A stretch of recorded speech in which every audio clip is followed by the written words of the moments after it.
이제 창조론과 진화론 우리 바로 한번 들어가 볼게요. 이 창조론과 진화론을 이제 다루기 위해서 제가 이제 좀 개요를 준비해 봤는데요. 먼저는 창조와 진화 논쟁의 포인트 요것을 한번 우리 짚어볼 거고요. 그 다음에 화석 그리고 고고학 그 다음에 지구의 나이 그 다음에 우주의 나이 결론 뭐 이렇게 가려고 합니다. 여러분이 그 듣다가 중간중간에 의문이 들거나 좀 궁금한 게 있으면은 채팅창에 남겨주시면 제가 적절하게 보고 답을 드리도록 하겠습니다.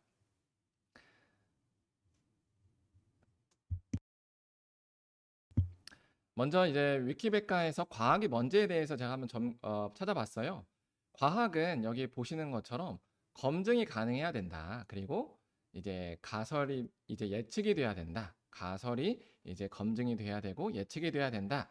그렇게 해서 이 지식이 구축되는 게 이제 과학이다. 뭐 이런 내용이에요. 그래서 이 과학의 대상이 존재합니다. 먼저는 이 측정이 가능해야 되죠. 그리고 실험으로 검증이 돼야 됩니다. 그래서 이제 실험이나 측정이 되지 않는 이렇게 영혼의 유무, 신의 존재, 뭐 이런 것들은 뭐 전혀 이렇게 과학의 대상이 되지 않아요. 왜냐하면 측정이 안 되기 때문이죠. 그렇다면 우리가 이제 보려고 하는 진화론은 과연 검증이 가능한 과학의 영역인가? 그러면 그런 면도 있고 아닌 면도 있습니다. 이제 그거를 살펴볼 거예요. 왜 그러냐면 이 진화론에는 주요한 개념들이 있어요. 이 주요한 개념들이 있는데 요 내용들을 보면은 첫 번째로 자연 선택, 돌연변이, 뭐 유전, 뭐 유전의 부동, 형질의 다양성, 공통조상 이게 지금 현대 진화론에 대한 주된 개념이에요. 여기서 우리가 뭐 자연 선택 뭐 이런 건 들어보셨죠? 자연에 적합한 그런 동물들만 살아남는다 뭐 이런 거고요. 그리고 돌연변이는 뭐 우리 잘 알죠? 유전적인 결함에 의해서 돌연변이 생기는 거. 그리고 유전이라는 것은 뭐 그냥 얼굴 닮는 겁니다. 부모 자녀 간에. 그다음에 이제 유전의 부동이라는 것은 이 유전자가 움직이는 이렇게 형질이 바뀌어가는 모습이 뭐 일정하지 않다. 뭐 이런 내용입니다. 그리고 형질의 다양성이라는 것은 뭐 이제 다양한 얼굴을 가지고 있다. 뭐 이런 내용인 거죠. 그리고 공통조상이 우리가 이제 보통 원숭이가 사람 된다. 뭐 이런 내용의 큰 진화론의 개념입니다. 이 6가지에는 실험으로 검증이 가능한 영역도 있고요. 해석의 영역도 섞여 있습니다. 한번 같이 보겠습니다. 지금 이게 화면으로 잘 보이시지 않을 수 있는데요. 이 6가지의 내용을 이렇게 쭉 본 거예요. 그래서 한번 살펴볼게요. 먼저 이제 실험 가능 여부성을 봤어요. 1번 자연 선택은 이 부분적으로 검증이 가능하대요. 실험실이나 자연에서 적응적인 변이의 생존, 뭐 번식 이런 걸로 관찰이 가능하다 합니다. 그리고 돌연변이 실험으로 검증이 가능하죠. 유전 완전히 검증이 가능합니다.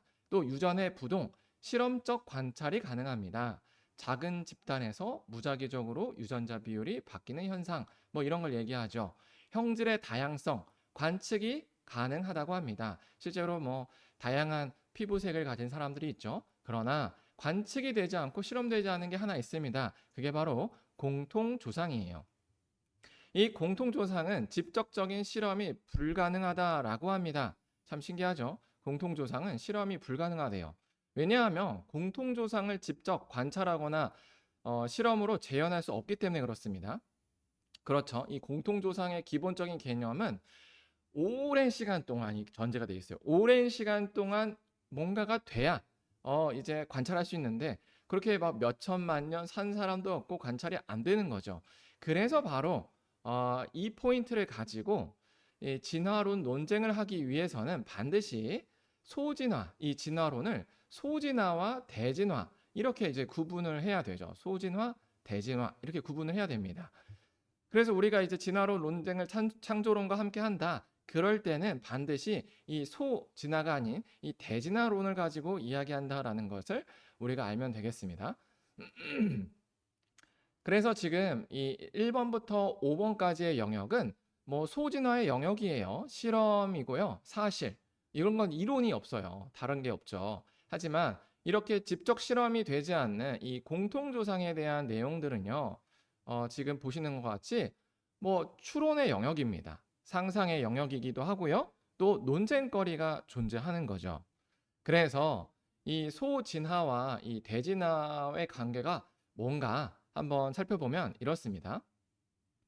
관찰 현상의 확대 적용이 바로 소진화와 대진화의 이 관계예요. 하지만 이 적용의 신뢰도는 검증이 안 된다라는 거죠. 이걸 한번 자세히 볼게요. 먼저 실험 결과로 우리가 확인한 내용이 있어요. 예를 들면 뭐 점프 훈련을 했습니다. 1년에 30만큼 점프력이 향상됐대요. 가능한 이야기죠. 네. 그래서 이걸 이제 어떤 사람이 적용을 한 거예요. 확도 적용. 1년에 30이니까요. 10년이면 어떻게 돼요? 3m가 되죠. 또 이 100년이면 30m를 뛸 수 있어요. 또는 10만 년을 살면요. 30km를 뛸 수 있다. 뭐 이런 내용인 거죠. 그래서 이제 이런 결론에 도달할 수 있는 겁니다. 뭐냐면 사람은 오랜 시간과 유전적 우연만 잘 맞으면요. 날 수 있다. 뭐 이런 결론에 도달한다는 게 확대 적용의 오류다라는 거예요. 그러면 우리가 이제 봐야 될 게 바로 이거죠. 이 지금 실험 결과로 소진화에 대한 영역을 관찰을 했어요. 핀칫의 부리가 변했다라거나 박테리아의 유전적 형질이 변했다.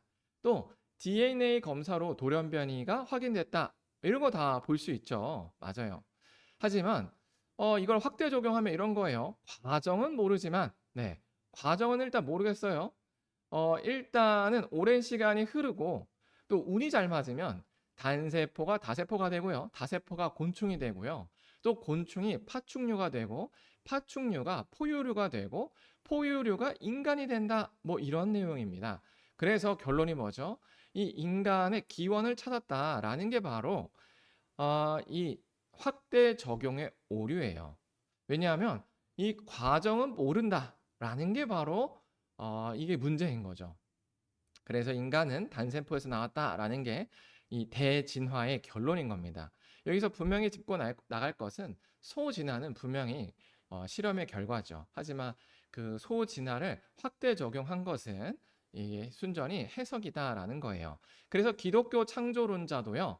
소진화는 인정을 합니다. 왜냐하면 성경과도 부합을 하고요. 또 실험으로 검증된 사실이기 때문에 그렇습니다. 그 성경의 내용이 바로 창세기 1장 25절의 내용입니다. 하나님께서 땅의 짐승을 그 종류대로 그리고 가축을 그 종류대로 또 땅에 기는 모든 것을 그 종류대로 만드셨다라고 말씀하셨기 때문에 가능한 거죠. 이걸 한번 이렇게 보면 좋을 것 같아요. 이 소진화는 이렇게 하나님께서 종류별로 만드셨다. 소진화를 보면은 동시에 존재했다는 걸 알 수 있어요. 동시에 존재했고 각각 이렇게 다양하게 뻗어나갔다라는 거예요. 유전의 모습으로 인해서 뻗어나갔다라는 게 바로 소진화의 내용이고 이것은 창조론과도 부합하다라는 겁니다. 하지만 대진화는요. 절대로 받아들일 수가 없습니다. 왜냐하면 성경과도 맞지 않고요. 또 현실 증거와도 맞지 않기 때문에 그렇습니다. 이 현실 증거가요. 대진화를 거부합니다. 지금부터 이거를 앞으로 쭉 볼 건데요. 먼저 이 소진화와 대진화에 대해서 제가 도표를 가지고 한번 다시 정리해 드릴 건데 이렇게 보면 좋을 것 같아요. 소진화는요. 이렇게 경험할 수 있는 시간에서 나온 거예요. 그래서 실험이 되고요. 사실의 영역입니다. 하지만 이 대진화는요. 경험 불가한 과거에 벌어진 사건이죠. 또 이 사후 세계도 경험 불가한 미래에서 발생된 거예요. 그래서 대진화와 사후 세계는요. 추론의 영역이고요. 해석의 영역입니다. 그래서 이 내용을 보면 이렇습니다. 이 대진화에 대한 내용들 그리고 검증되지 않는 이 사후 세계에 대한 것들은 다 어떤 전제가 붙어요. 예를 들면 대진화를 볼게요. 증명할 수 없는 전제가 있는데 그 중에 하나가 무수히 많은 가정 중에 뭐뭐 했다면 그 중에 하나가 무수한 시간과 우연이 있다면 뭐 이런 거예요. 근데 이 무수한 시간이 얼마냐 검증이 안 돼요. 그리고 우연이 어떻게 됐는가 그것도 검증이 안 되죠. 하지만 그냥 전제로 깔아야 대진화의 이야기를 할 수 있는 거죠. 반면에 이 소진화에 대한 이야기 또는 이 경험할 수 있는 시간에 대한 이야기는 가설을요 입증해야만 우리가 인정을 해줘요. 그런 내용이 어디 있을까요? 바로 신약 개발입니다. 약의 원리만 규명하면 안 되죠. 인체를 대상으로 한 임상 실험까지 완전히 돼야지 그것이 우리가 이것은 맞다라고 인정을 해주는 거예요. 이것처럼 소진화는요, 사실이에요. 왜냐하면 검증을 하거든요. 그리고 실험을 하기 때문에 누구나 봐도 객관적이에요. 하지만 대진화나 사후세계는요, 추론과 해석입니다. 그래서 이렇게 공통조상이 됐다는 거나 예수님 부활하셨다는 내용이 다 같은 맥락이라는 거예요. 뭐냐? 전제와 신념, 그리고 믿음이다라는 거예요. 그래서 대진화는요, 진화론적 철학이자 믿음입니다. 그래서 진화론은 과학이고요. 창조론은 믿음이다라는 이 구도가 있는데요. 이것은 바로 틀린 내용이죠. 소진화는 과학이고 대진화는 믿음이고 창조론도 믿음이다. 이게 맞는 내용이에요. 그래서 우리가 창조론 대 진화론 이게 아니에요. 분명 그러면 이 진화론을 지지하는 사람들은 무슨 말이냐? 과학적인 증거가 있다라고 하면서 소진화의 증거를 들고 옵니다. 그러면서 이것은 과학대 믿음이다라고 하지만 그렇게 가면 안 된다라는 거예요. 창조론과 대진화론의 싸움이다라고 봐야 되는 거죠. 그래서 증명할 수 없는 역사료든 신념의 싸움입니다라고 얘기를 해야 가능하다라는 거예요. 그렇다면 창조론은 무엇이고 대진화의 대진화의 철학적인 차이가 무엇인가? 이것을 함께 보겠습니다. 먼저 창조론은요. 하나님이 계획을 가지고 천지를 창조하셨다라는 내용이에요. 반면에 대진화는 우연, 오랜 시간이 일어났다라는 내용이죠. 그래서 이 창조론이 가지고 있는 의미는 이거예요. 인간은 고귀하다예요. 인간은 고귀하다. 왜냐하면 하나님의 형상을 닮았기 때문이다라는 내용입니다. 하지만 대진화는요, 우연과 오랜 시간이 이뤘기 때문에 인간은요, 무가치하다라는 게 전제예요. 왜냐하면 인간이 우연하게 생긴 존재이기 때문에 그렇습니다. 또 먼지의 집합체이기 때문에 그런 거죠. 이렇게 우연과 먼지의 집합체인 존재가 어떤 가치를 가질 수는 없는 거죠. 이게 바로 대진화가 가진 철학적 의미입니다. 이걸 좀 더 구체적으로 나열해 보면 이렇습니다. 성경적 윤리관이 있어요. 먼저 인간은요, 하나님께서 그 형상을 따라 창조하신 존엄한 존재예요. 그리고 도덕적인 의미는 하나님의 절대 기준을 따른다라는 게 있어요. 또 이 창조론의 역사관이 있죠. 바로 창조, 타락, 구속, 회복 뭐 이런 내용이 있습니다. 또 약자에 대한 의미도 있어요. 고아, 가부, 나그네를 보호하라. 이게 바로 하나님의 뜻이기 때문에 그렇습니다. 또 악의 문제. 악의 문제는 이 죄의 결과입니다. 뭐 이런 얘기를 할 수 있어요. 뭐 창조론자를 믿는 사람들, 뭐 기독교인이라고 다 착합니다. 그러니까 그렇지 않죠. 죄의 결과고요. 다 회복이 필요한 존재다라는 거예요. 하지만 이렇게 대진화가 가진 또 이런 철학적 의미를 보면 이런 게 있어요. 뭐 인간에 대한 내용은요. 대진화 속에서는 유전자의 운반차에 불과해요. 어떤 의미를 못 갔어요. 왜냐하면 그 유전자를 그냥 이동시키기 위해서 그냥 우연히 존재하는 어떤 존재이기 때문에 그렇죠. 그래서 도덕도요. 상대적 진화된 생존 전략입니다. 뭐 어떤 도덕적인 의미를 가질래야 가질 수가 없는 거죠. 또 이 진화론의 역사를 보면요. 뭐 창조, 타락, 구속, 회복과 같은 어떤 의미를 갖는 게 아니고요. 그냥 우연, 적자, 생존 뭐 요런 것만 존재한다라는 걸 알 수 있어요. 그러다 보니까 약자를 당연하게 보호할 이유가 전혀 없죠. 왜? 왜냐하면 어차피 이 약자는 죽어야 되는 존재고 적자 생존에서 없어져야 될 존재이기 때문에 그렇습니다. 또 악에 대한 문제도 그건 중요하지 않아요. 왜냐하면 진화의 과정에서 발생될 수밖에 없는 부산물이기 때문에 그렇습니다. 네, 우리 그렇다면 이 창조론만 혹시 이런 말을 할 수 있어요. 창조론만 창조론은 기독교만 있는 게 아니지 않느냐? 뭐 이런 질문을 할 수 있는 거예요. 왜냐하면 우리가 이제 교회에서 주로 창조론을 다루기 때문에 교회만 창조론이 있는 것 같지만 다른 종교에도 창조론이 다 있습니다. 하지만 다양한 그 종교의 창조론 중에서요. 오직 성경의 창조론만이 인간의 실제 삶을 잘 반영합니다. 예를 들면 인간의 인권과 관련된 내용이 그렇죠. 지금 보면 이렇습니다. 기독교 확대해 볼게요. 기독교, 힌두교, 불교, 뭐 그리스 로마 신화, 고대 바벨론, 중국 방고 설화 뭐 이런 게 있는데요.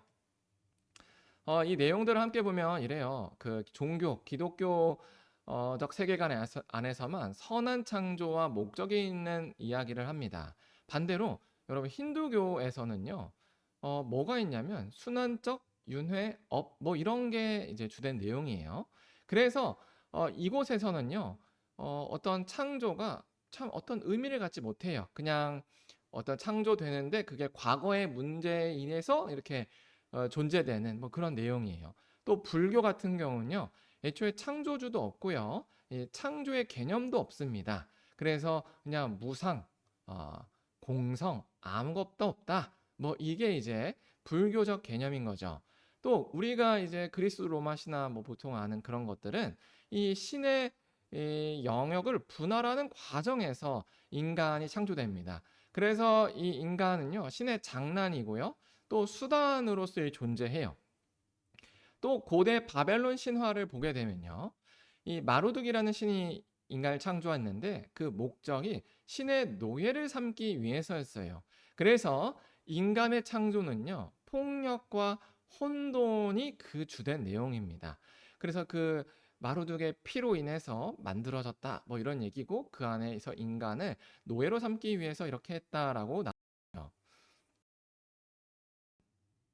그리고 중국 반고설화라는 게 있는데요. 여기서도 이제 이 천지를 창조했다라는 내용이 나오는데 그 중에서 인간이 어떻게 등장하냐면 바로 이 거인의 살점, 벼룩 뭐 이렇게 등장합니다. 그래서 뭐 우리가 아는 인간다운 인간, 인간의 어떤 가치를 얘기해 주는 것은 기독교적인 창조론만이 그렇게 얘기해 준다라는 것을 알 수 있죠. 네. 그렇다면 우리 그 창조론, 기독교의 창조론이 뭔가 이렇게 보면은 우리 다 알죠? 창세기 1장에 나와 있는 1일부터 6일까지 하나님께서 이런 과정으로 창조하셨다라는 내용이에요. 그 중에서 6일째 하나님께서 인간을 하나님의 형상으로 창조하셨다라는 내용이 나옵니다. 네. 여기 우리 뭐 기독교인이라면 다 알고 있는 기본적인 내용이죠.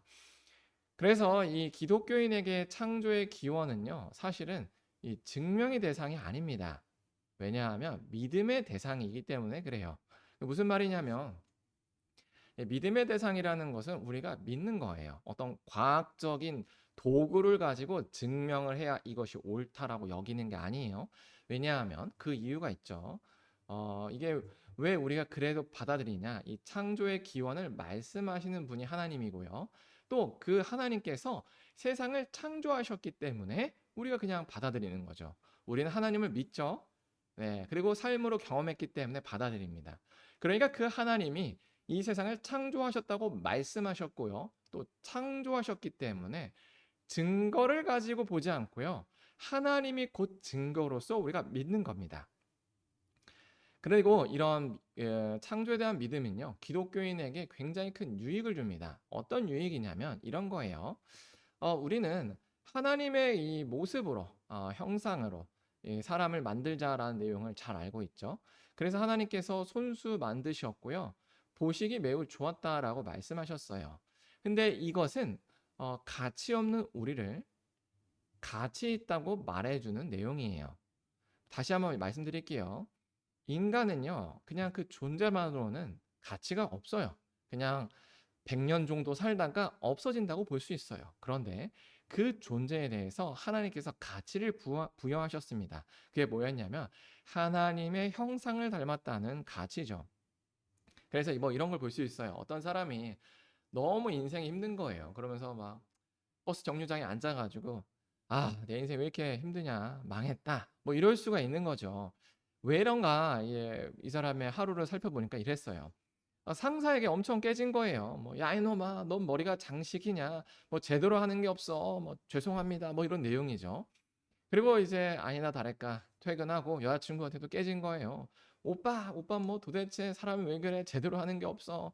그러면 뭐 이제 오빠가 뭐 하고 싶은 말이 있지만 안 하죠. 더 말이 길어지고 힘들까 봐. 그래서 아니야. 그래서 미안하다. 뭐 이렇게 넘어가는 거예요. 그러면 이때 진화론적인 관점을 가진 사람은 이렇게 생각합니다.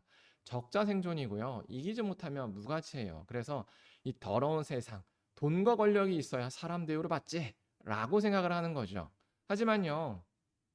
이런 상황에서 기독교인은 이렇게 생각합니다. 내가 널 사랑한다 라고 하나님께서 말씀하세요. 그리고 내가 널 창조할 때 심히 기뻐하셨다 라고 이미 얘기를 합니다. 그러니까 우리는요, 이 사실이 우리가 쓸모없은 것처럼 느껴지더라도 우리 안에는 그대로 있는 거예요. 그래서 하나님, 저처럼 쓸모없는 사람도 사랑해 주셔서 감사합니다 라고 얘기하게 되는 거죠. 여기서 이제 유일하게 기독교의 창조론만 인간이 사랑받아야 할 존귀한 존재라고 말하게 되는 거죠. 그리고 이런 창조론적인 관점이요, 자연과 배치가 되지 않습니다. 그리고 이런 자연에 대해서 설명하는 게 바로 창조과학인데요. 이 창조과학은요, 그 사람들이 뭐 유사과학이다라고 조롱하는 사람도 있는데, 창조과학에 대한 정확한 정의는 이런 거예요. 창조 믿음과 주어진 현실이 얼마나 합치하는지를 인과적으로 보여주는 노력이에요. 네. 창조과학은요, 전제를 깔고 시작하는 과학이에요. 무슨 전제냐면, 하나님께서 세상을 창조하셨다라는 그 전제죠.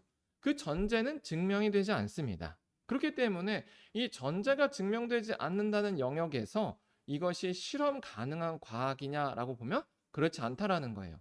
하지만 주어진 현실이 있죠. 뭐 지구가 있고요. 지구 안에 있는 여러 가지 이제 분자 구조들이 있을 거예요. 그리고 화석도 있을 거예요. 이것은 현실입니다. 그러나 이 현실을 해석을 하는 인과적인 방법론은 실험 가능한 영역에서 실험을 하는 거예요. 그렇기 때문에 인과적으로 과학적인 방법론을 가지고 이것이 옳은지를 확인할 수는 있어요. 그래서 믿음이 현실에 얼마나 부합하는지를 보여주는 노력이다라고 보는 게 좋습니다. 그래서 우리가 앞으로 살펴볼 내용은요, 이거예요. 왜 대진화가 믿음인지에 대해서, 왜 보통 그 사람들이 진화론자들이 과학이라고 얘기하지만 왜 믿음일 수밖에 없는지를 잘 찾아볼 거고요. 반대로 이 창조론이라는 이 믿음이 현실에 얼마나 부합하는지를 탐구해 보려고 합니다. 네. 네, 그렇다면 화석의 증거가 정말로 이 대진화를 지지하는지를 함께 보겠습니다. 먼저 이 화석에 대한 오해가 있습니다. 화석으로 발견된 건 뭐 굉장히 오래된 초기 생명체다, 뭐 이런 오해를 종종 하는데요. 한번 볼게요. 여러분, 이게 화석으로 발견된 고대 생물이라고 합니다. 이 화석은요, 3억 5천만 년 전 정도 됐다고 알려지고 있어요. 그러면 이제 이 생물은 지구상에 존재하면 안 될 것 같지만 아직도 살아 있다라고 하죠. 네, 이름은 실러캔스고요. 3억 7천만 년 전에 살았다고 하는데요. 1999년도에 발견됐대요. 그리고 아직도 최소 두 곳에서 살아 있다라는 것을 발견했다고 합니다. 그리고 여러분이 지금 그림 보이시죠? 이거 투구개입니다. 투구개. 이거는 아까 보신 실러캔스보다 더 오래됐다고 해요. 4만 5천 년 정도 됐다고 해요. 그런데 네, 유튜버가 키우고 있습니다. 그리고 참고로 여기서 파란피가 나오는데요. 투구계에서 이게 이제 뭐 의약품 만드는데, 코로나 그 백신 만드는데 엄청 쓰였다는 뭐 기사가 또 있습니다. 이렇게 고대 생물체가 아직도 존재하는 거죠. 예. 오래된 화석, 오래됐기 때문에 분명히 초기 생명체일 것이다 라는 게 오해다라는 거예요. 근데 이런 오해가 생긴 이유가 있죠. 왜냐하면 화석은 오래 걸려야 생긴다는 생각을 실험하지 않고요, 옛날에 수용했기 때문에 그렇습니다. 그래서 대진화의 믿음에서는요, 존재하면 안 될 화석들이 실제로 계속 발견이 돼요. 참 아이러니하죠. 이거 보겠습니다. 이거는 제가 이제 아이들과 공룡 박물관에 갔을 때 실제로 존재했던 화석을 찍은 거예요. 여러분 지금 요거 보이시나요? 이게 뭐 같으시죠? 딱 봐도 뭔지 알죠? 거북이입니다. 이것은 뭘까요? 뱀이죠. 네, 또 이건 뭐죠? 바로 오징어입니다. 네, 우리가 알고 있는 뱀, 거북이, 오징어, 그 모습 그대로입니다. 과거에 정말로 오래되었다면 화석이 지금 우리가 알고 있는 이 모습으로 존재하면 안 되겠죠. 하지만 존재한다라는 거예요. 또 한번 볼게요. 지금 보이시나요? 이거 뭐죠? 은행나무입니다. 근데 이 은행나무 존재하면 안 될 이 식물 존재합니다.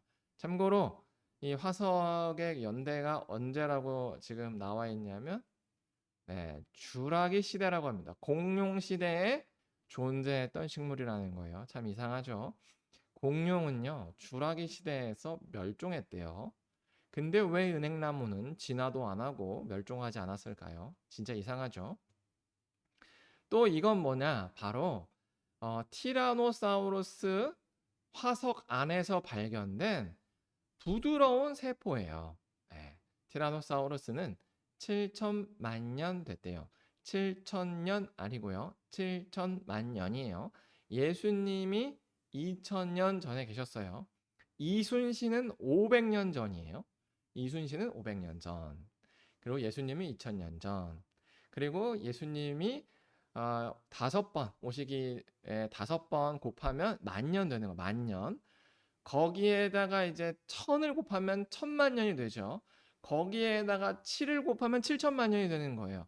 이 어느 정도 숫자인지 아시겠죠? 7천만 년은요, 감히 상상할 수도 없는 엄청난 숫자예요. 그런데 그렇게 발견된 화석에서 이렇게 부드러운, 아직도 움직이는 섬유질이 발견됐대요. 가능하겠나라는 거죠. 자, 또 공룡시대 지층에서요, 다람쥐와 유사한 포유류 화석이 발견됐대요. 이겁니다. 논문이 있어요. 사이언스 뉴스에 이런 게 나와 있죠. 네, 멸종 됐던 그 다람쥐과의 종들이 발견됐다. 언제? 2억 800만 년 전이라고 얘기해요.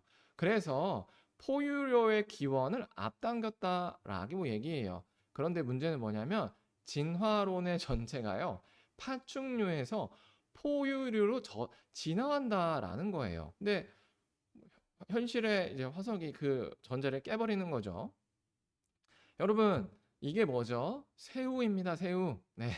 우리가 좋아하는 그 맛있는 새우죠. 왜 진화가 안 됐을까요? 오래됐는데. 이상하죠? 그리고 또 재밌는 거예요. 3억 5천만 년 전. 야, 놀랍죠?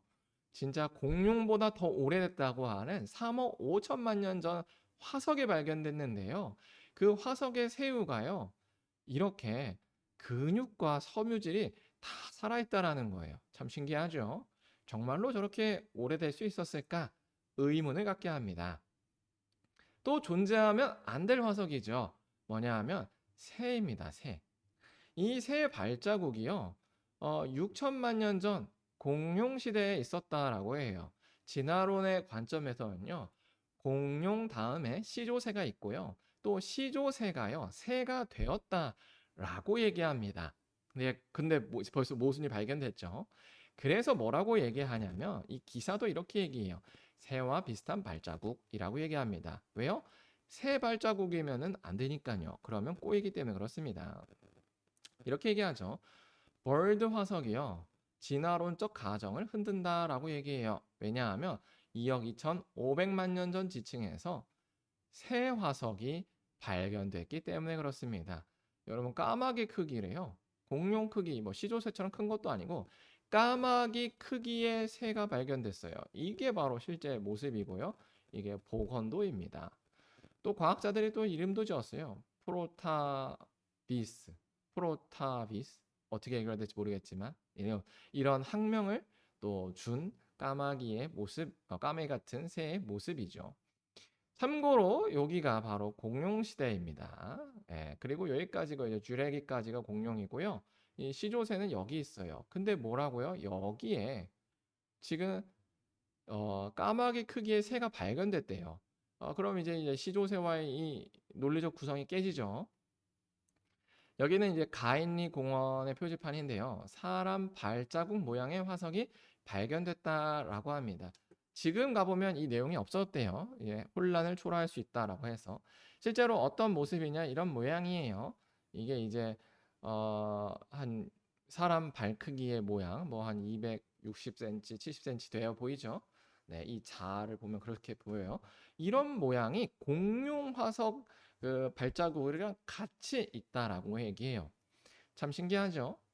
그리고 또 하나 재미있는 사실은요. 바로 이 공룡에 관련된 고대 유물들이 많다는 거예요. 근데 잘 생각해 보세요. 이 진화론이 맞다면, 대진화가 맞다면 사람이 공룡의 존재를 알게 된 거는요. 바로 여기에요. 1822년도예요.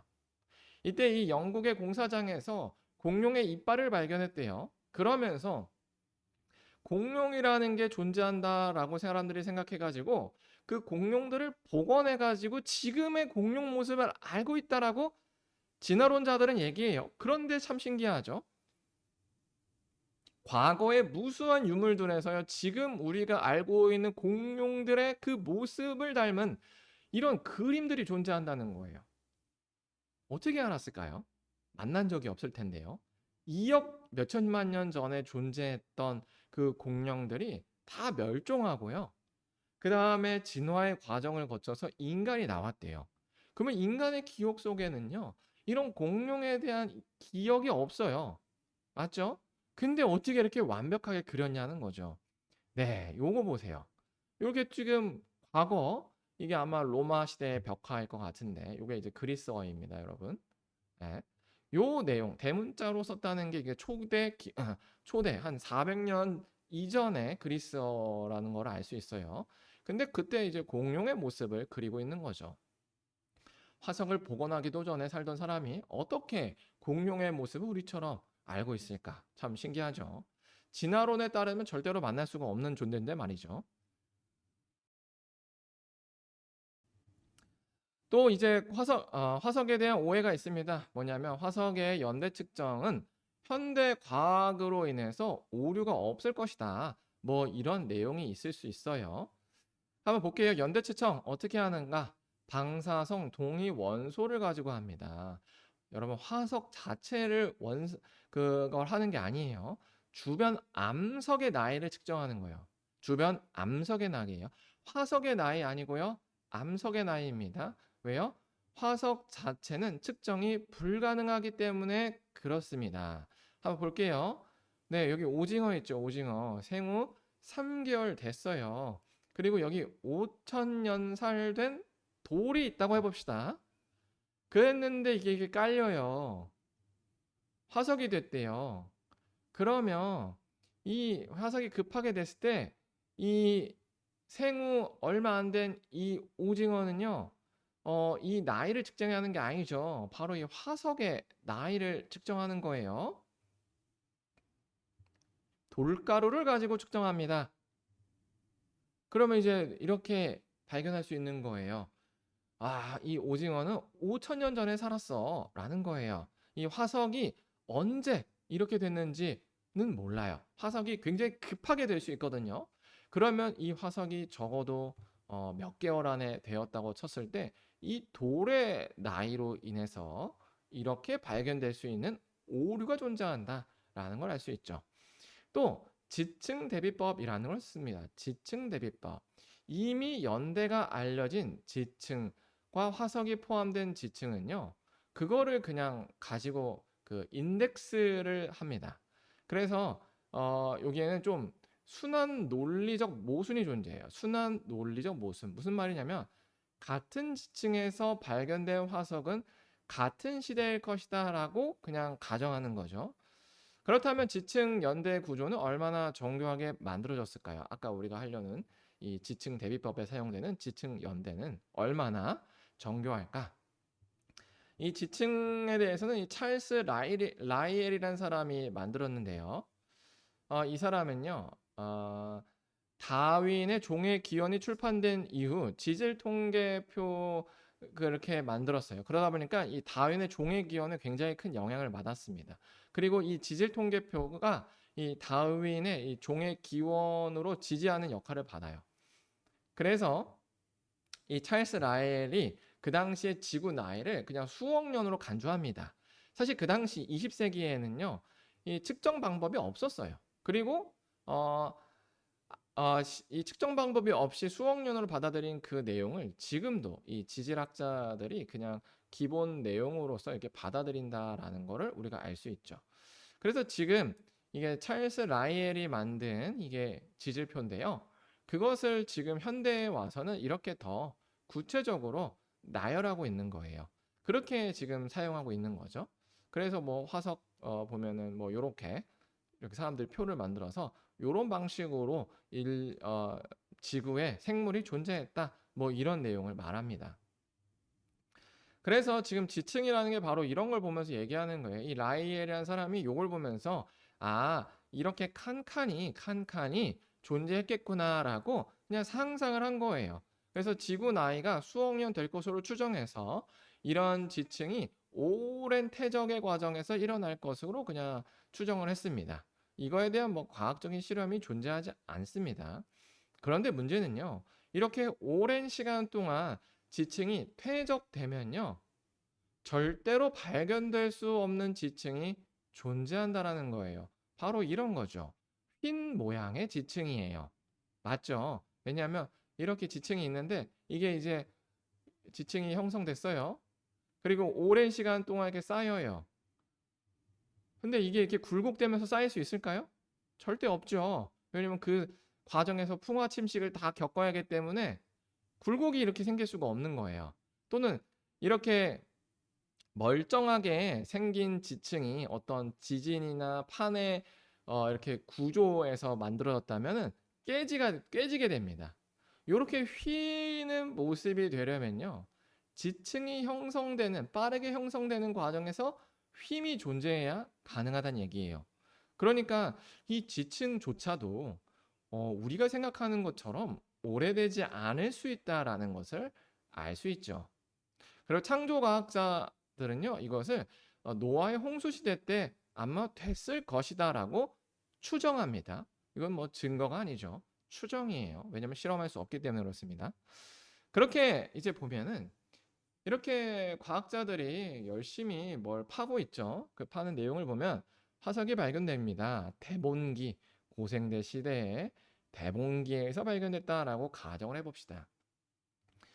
근데 어떤 아이가 이렇게 질문을 해죠. 그래도 뼈에 대한 연대 특정을 해봐야 되지 않을까요? 그러자 이 과학자는 이렇게 얘기하죠. 야, 그딴 걸 왜 하냐? 유기물은 탄소 14 연대 특정을 해야 되는데 대봉기는 몇 억 년 전이라 의미가 없어. 그리고 연구비도 부족한데 무슨 소리야? 나 빨리 논문 써야 돼. 라고 하면서 그냥 하는 거죠. 왜냐? 이게 바로 지층 대비법에 따른 이 방법론에 의거해서 그런 거예요. 사람들은 어차피 대본기에서 발견했으면 다 그런 줄 알아. 왜?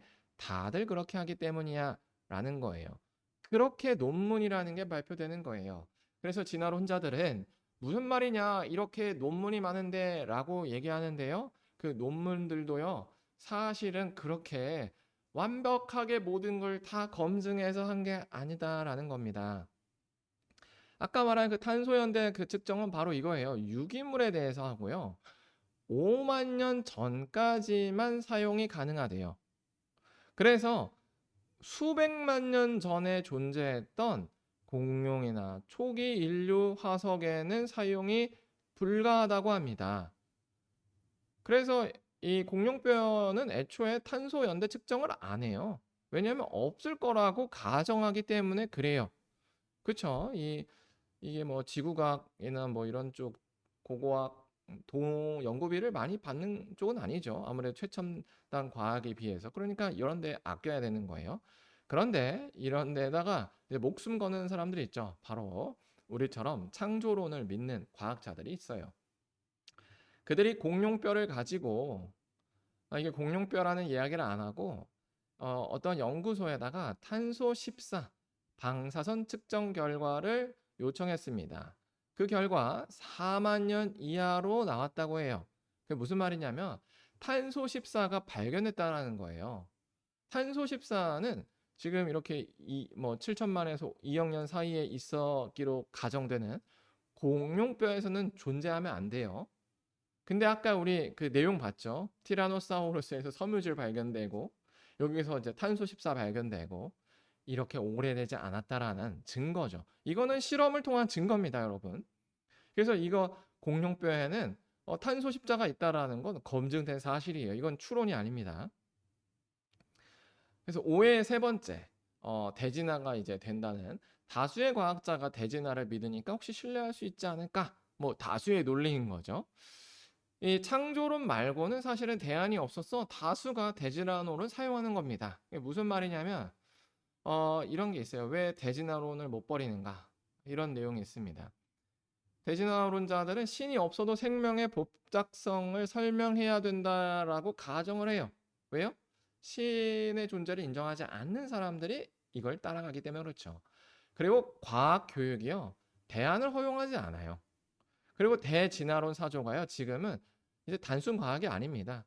인간, 윤리, 역사, 정치까지 그냥 일종의 철학이자 이데올로기예요. 예. 무슨 말인지 혹시 잘 이해가 되실 겁니다. 나중에 보면 그래야 될 이해가 있을 거예요. 그리고 과학계 내에서요. 진화론을 반대하면 불이익이 큽니다. 이거 하나씩 구체적으로 살펴볼 건데요. 먼저 신이 없어야 된다라는 이거예요. 이 진화론의 발전 역사를 설명해 줘라고 제가 챗 GPT한테 제가 물어봤어요. 이 내용을 보면 이렇습니다. 네, 고대 사상을 보면요. 이때는 어떤 생명체의 변화라는 게 개념이 없고 그냥 고정성에 대해서 있었어요. 그리고 중세 때는요. 진화론적 아이디어 자체가 이단 시대였습니다. 하지만 근대 근대에 와서요. 이 라마르크는 최초의 본격적인 진화론가이자 유전의 개념을 얘기했다. 뭐 이런 얘기를 해요. 근데 이제 유전적인 개념은 부족했어요. 근데 이 중세 때와 이 근대로 넘어가면서요. 어떤 일이 발생했냐면 이 하나님을 거부하기 시작합니다. 하나님을 거부. 그러면서 여기 보는 것처럼 뭐 종의 변화에 대해서 언급을 하고 이 에라스무스 다윈이라는 사람, 찰스 다윈의 할아버지죠. 종의 변화와 공통 조상의 개념을 시로 표현했다. 뭐 이런 내용들이 나옵니다. 이렇게 신에 대한 거부, 하나님에 대한 거부로서 진화론이 태동했다라는 것을 우리는 알 수 있어요. 그러므로 대진화론의 사조는요, 결국에 하나님의 창조를 거부하면서 탄생하게 된 겁니다. 또 이 진화론의 개념이 다른 학문에 어떤 영향을 줬는지를 제가 한번 챗 GPT한테 물어봤는데 요렇게 나옵니다. 심리학에도 영향을 미쳤죠. 그래서 인간에 대한 진화 심리학이라는 게 있어요. 그래서 인간이 진화됐기 때문에 이런 심리를 가지고 있어요. 뭐 이런 내용이죠. 또 사회학도 사회학, 사회 진화론 그런 게 있고요. 또 정치에도 진화론이 영향이 미쳐요. 뭐냐면 나치의 그 우생학 이런 거죠. 우등한 생물이 있다. 뭐 이런 거예요. 그다음에 교육에도 이제 진화론이 있어요. 진보적인 교육 뭐 이런 거. 또 경제학도 있고요. 윤리학, 철학, 역사학 뭐 어떤 게 있냐면은 고대 역사는 진화로 인해서 어떻게 저떻게 뭐 이런 내용에 대한 거예요. 그리고 심지어 신학에서도 이 진화론에 영향이 있어요. 유신 진화론. 신이 존재하는데 하나님이 존재하는데 진화의 방법으로 창조했다. 뭐 이런 내용을 얘기합니다. 또 진화론 다음에 바로 성경이 더 이상 하나님의 말씀이 아니야라고 하는 자유주의 신학이 태동하게 되었다라는 겁니다. 그래서 대진화론의 사조는요, 이미 다양한 학계를 장악한 이데올로기입니다. 그러니까 우리가 공룡뼈에서 탄소 14 발견했습니다. 그러니까 대진화는 어, 모순이 존재해요라고 얘기해도 사람들이 많이 우르르 달려오지 못해요. 왜냐하면 그게 틀어지면 지금까지 이렇게 쌓여 있는 그 다양한 분과에 있는 사람들이 자기들이 만들어 놓은 이론을 다 부셔야 되기 때문에 그 쉽게 결정하지 않는다는 거, 움직이지 않아요. 그렇다면은 이 대진화의 사조를 거부하면 어떻게 될까? 제가 한번 이것도 챗 GPT한테 물어봤는데 이렇게 나온다고 하더라고요. 리처드 스턴버그, 또 기에르 곤잘레스, 캐롤리 크로커. 이 사람들은요, 다 학계에서 이런 그 불이익을 당했다라고 해요. 먼저 첫 번째, 내부 조사, 뭐 이메일 폐쇄, 퇴출 압력, 또는 종신 재직권 거절, 연구비 배제, 해고 뭐 이런 내용이 있어요. 그래서 여기 이제 제가 이 노란색으로 체크한 사람은요. 구글에서도 한번 크로스 체크를 해서 찾아낸 사람이고, 이 마틴 거리커라는 사람은 GPT가 얘기는 해주는데 뭐 제가 크로스 체크는 안 돼서 초록색으로 했습니다. 하지만 존재한다라는 것을 알 수 있죠. 그리고 실제로 이렇게 과학계에서 창조론, 직접 설계론이라고 하는 내용들을 말했다가 퇴출된 사람들에 대한 다큐멘터리 영화가 있어요. 그래서 이미 대진화론은요, 과학계 기득권이라는 것을 알 수 있습니다. 그래서 또 대진화론을 거부하지 못하는 이유가 이런 거예요. 이렇게 조롱의 거리가 돼요. 볼게요. 교회 오신 걸 환영합니다. 뇌를 이제 빼야죠. 이제 이런 건 필요가 없습니다. 조롱거리죠. 또 이런 얘기를 해요. 창조주의자들은 어떤 방법론을 쓰냐? 여기 결론이 있다. 이걸 지지해 줄 수 있는 사실이 어떤 게 있을까? 이러면서 마치 답정너의 모습인 것처럼 조롱을 해요. 하지만 뭐 진화론자는 이렇게 얘기하면서 여기 사실들이 있는데 여기로부터 이끌어낼 수 있는 결론은 뭐야? 라고 마치 자신들은 합리적이고 이성적인 것처럼 조롱합니다. 근데 사실 이 조롱도 반대도 돼요. 이런 거예요. 여기 대진화의 결론이 있다. 혹시 여기에 지지해 줄 수 있는 화석이 있을까? 맞죠? 대진화는 증명된 게 아니에요. 추론이자 해석이에요. 그리고 거기에 맞는 화석을 막 찾아내는 거예요. 뭐 지층도 구별하고 뭐 중간 단계 화석이라고 막 찾아내는 거예요. 여기들도 결론을 정해놓고 해요. 하지만 창조론자는 반대로 이렇게 합니다. 여기 화석 연대가 꼬여 있는 사실들이 있어.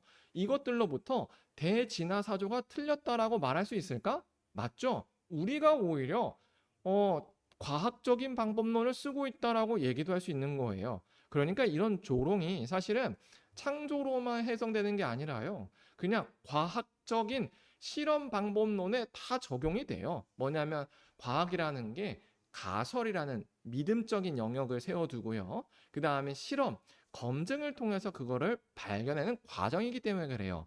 그런데 문제는 대진화론 그리고 창조론 이 둘 다요. 그 가정인 그 변화의 모습을요 검증할 수가 없습니다. 그래서 그냥 이것을 지지해 줄 수 있는 증거를 찾는 이 간접 증거를 쌓는 거 외에는 할 수가 없어요.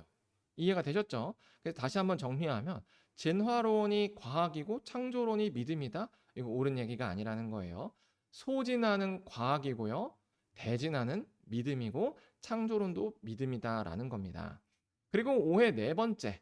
시간이 흐르면 혹시 여러분도 아마 이런 생각 있을 거예요. 진화의 결정적인 증거가 혹시 발견되지 않을까? 뭐 이런 우려 또는 뭐 걱정을 하시는 분도 있을 겁니다. 그래서 제가 챗GPT한테 물어봤는데 이런 얘기를 해요. 과학은 아직 발견되지 않았다는 이유로 정당화되지 않는다라는 거예요. 언젠가는 나올 거다라는 것은 신념이다라는 거예요. 이거는 신이 없다는 증거가 아직은 없지만 언젠가는 나올 거라는 거와 같은 수준의 주장이다라는 거죠. 한마디로 대진화론도요 믿음이고요 종교라는 거예요. 그러니까 천국과 부활과 같다라는 겁니다. 그러니까 한마디로 믿음의 영역이에요. 그래서 이런 증거를 가지고 와도요 다 무슨 뭐 유사각이니 뭐 거짓 증거니 학계에서 인정하지 않느니라고 그냥 무조건적으로 우깁니다. 그리고 이제 이렇게 얘기해요. 150년 넘게 찾았어요. 예, 시간이 해결해 줄 것이다. 150년 전에도 했대요. 다윈의 종의 기원에서요. 중간 단계 화석은 아직 적지만 앞으로는 많이 발견될 것이라고 말을 했어요. 근데요. 150년이 지난 지금도요. 아직도 발견되지 않았다라고 얘기해요. 그래서 앞서 살펴본 것처럼요. 화석은 발견되면 발견될수록 대진화의 전제를 부숩니다. 그래서 화석의 분포가 종마다 갑자기 등장하고 변화 없이 사라지는 뭐 이런 불규칙한 모습을 보여서 오히려 이 점진적인 진화를 말하는 대진화의 전제가 더 깨지고 있어요. 예를 들어서 이 유튜버 북툰이라는 사람이 있는데 이 사람이 이 중간 단계 해석이 존재한다라고 자신이 책에서 봤다는 거를 정리해서 이렇게 영상을 만들었어요. 그러면서 굉장히 뭐 박식한 것처럼 얘기합니다. 그러면서 자, 보세요. 공룡, 시조새, 새, 이 시조새가 중간 단계입니다. 이 다리가 3개, 3개 있고요. 4개가 됩니다. 그럽니다. 라고 하는데 여러분, 시조새가 공룡과 새의 중간 단계일까요? 절대 아니죠. 우리 아까 봤습니다. 이 까마귀 크기의 새가 시조새 이전에 존재했대요. 네, 아니라는 거예요. 그래서 과학이 발전하면 할수록 누진되는 점진적 변화, 즉 대진화론의 사조가 거부됩니다. 예, 이 대진화론의 사조가 거부돼요. 왜 그러냐면 이 화석에서 원래 이제 예상으로는 점진적 변화가 있을 걸로 기대를 했어요. 근데 불연속조이가 갑자기 등장을 해요. 그리고 또 유전학에서도요. 공통조상의 유전자 구조가 확인될 것이다라고 가정을 했어요. 근데 공통점보다는요. 고유성이 더 뚜렷하게 드러난다고 합니다. 이것처럼 진화론은 처음엔 단순 가설이었는데 오히려 시간이 가면 갈수록 이 복잡성을 설명하기에는 너무나도 부족한 전제가 됐다라는 거예요. 그리고 이게 바로 여러분 중간 단계입니다. 예. 대진화론에서 말하는 중간 단계 바로 이런 거예요. 요렇게 불가사리에서 꼬리부터 하나 있고 꼬리 2개 있고 3개 있고 갑자기 몸통이 있어서 이런 거예요. 이게 바로 중간 단계입니다. 중간 단계는 갑자기 이렇게 점프할 수가 없죠. 왜요? 연속적으로 변해야 되니까요. 그래서 중간 단계가 존재하려면 이 2번의 화석이 압도적으로 많아야 돼요. 맞죠? 뭔가 변한다는 건 점진적으로 변하니까. 근데 신기한 건요, 화석은요, 요런 게 더 많아요. 근데 가끔 우리가 이런 걸 발견했다 합시다. 근데 이렇게 가끔 발견되는 걸 뭐라고 하죠? 돌연변이라고 합니다. 구글에다 돌연변을 쳐보면 요런 게 존재합니다. 예, 돌연변이죠. 귀가 없는 토끼. 뭐 이런 것들. 이런 게 이제 돌연변이죠. 돌연변이에요. 이게 화석으로 발견됐다고 중간 단계일 수 있을까요? 아니죠. 당연한 말이지만 중간 단계 화석은 발견될 수가 없습니다. 왜냐하면 중간 단계 화석은 과학이 아니라 믿음이기 때문에 그래요. 그래서 지금까지 이제 진화론자들이 흔히 언급하는 중간 단계 후보들을 보면요. 시조새, 틱타알릭 뭐 이런 것들이 있어요. 하지만 이들 대부분 정확히 중간이라기 하기보다는 양쪽 특징이 섞여 있다고 해석될 수 있는 생물이라고 합니다. 실제로는 완전한 새로운 종 또는 하나의 독립된 생명군일 가능성이 크다라고 챗 GPT가 자료를 요약해 줬습니다. 그렇다면 진화론은 이렇게 불연속성을 어떻게 해결할까? 뭐 우리가 이런 생각을 할 수 있어요. 진화론이 분명 과학자들도 이걸 아니까 분명히 어떻게 해석을 하려고 하는데요. 어떻게 하냐면 바로 이 공통조상 이론을 가지고 해석하려고 합니다. 이게 이제 공통조상 이론의 그 그림이에요. 그래서 여기서 시작해서 이렇게 이제 뿌리가 나눠졌다라는 내용이죠. 근데 이제 이 공통조상 개통도도요. 실제로 이 그린 사람은 디자이너지 뭐 과학자가 아닙니다. 새로운 화석이 발견될 때마다 꼬이죠. 왜요? 공룡 시대에 발견된 까마귀 크기의 새나 새우 뭐 이런 게 있기 때문에 그렇습니다. 그래서 공통조상 이론이 뭔가 구체적으로 보면 이런 거죠. 요게 이제 공통조상이에요. 이거는 발견된 적이 없어요. 그리고 발견된 건 이렇게 층층이 이 뼈들이 발견된 거예요. 근데 이 뼈들이 발견된 것을 과학자들이 이렇게 분화됐다라고 얘기를 해요. 그래서 이 공통조상으로부터 이렇게 분화된 애들은 여기로 넘어올 수 없대요. 이렇게 분화된 애들은 이렇게로 갈 수도 없고 그냥 각각의 특징으로 존재한다라는 게 공통조상 이론이에요. 그래서 이 침팬지가 시간이 지나도 사람이 될 수 없어요라고 지금을 얘기합니다. 왜요? 공통조상 이론과 분화 과정 때문에 그렇다라고 얘기를 해요. 그래서 이 내용을 정리하면 이거예요. 공통조상 이론은요. 이유는 모르겠지만 갑자기 불연속적인 퀀텀 점프를 한다는 거예요. 퀀텀 점프라는 건 이제 양자역학에서 나오는 말인데 갑자기 여기에 있던 양자가 여기로 갑자기 이유는 몰라요. 그냥 요 중간 거 없이 그냥 점프 그냥 점프하는 게 퀀텀 점프예요. 이게 양자역학에서는 나오는 얘기인데 이게 이제 종에서도 나온다는 얘기죠. 서로 분열해서 새로운 점이 탄생한다라는 이론이에요. 하지만 이 또한 증명되지 않은 가정에 불과합니다.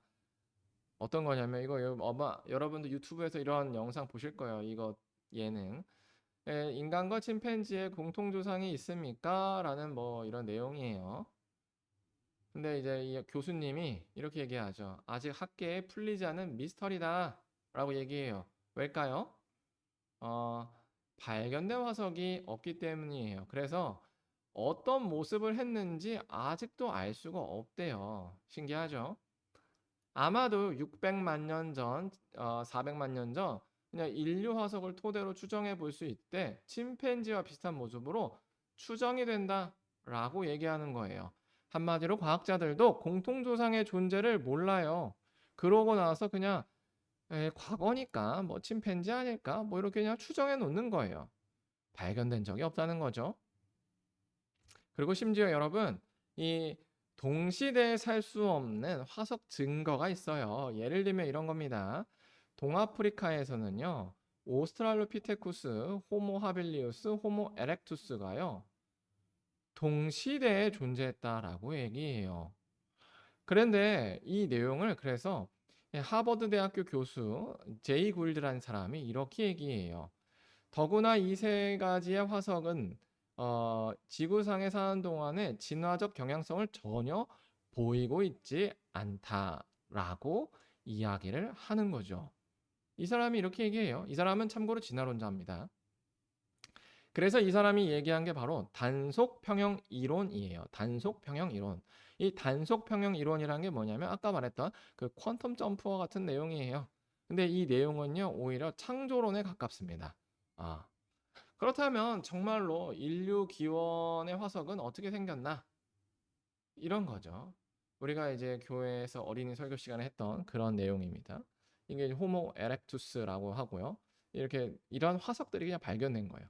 그리고 이제 브레인이 커졌다. 그 다음에 이 턱뼈가 더 스몰러, 작아졌다라고 얘기하는 거죠. 여기서 이제 이게 호모 에렉투스의 뼈입니다. 이 호모 에렉투스의 뼈를 보면요. 지금 언제냐면 여기 보면 150만 년 전 뭐 이렇게 존재했다라고 얘기를 해요. 호모 사피엔스인 우리에 비하면 한참 전이죠.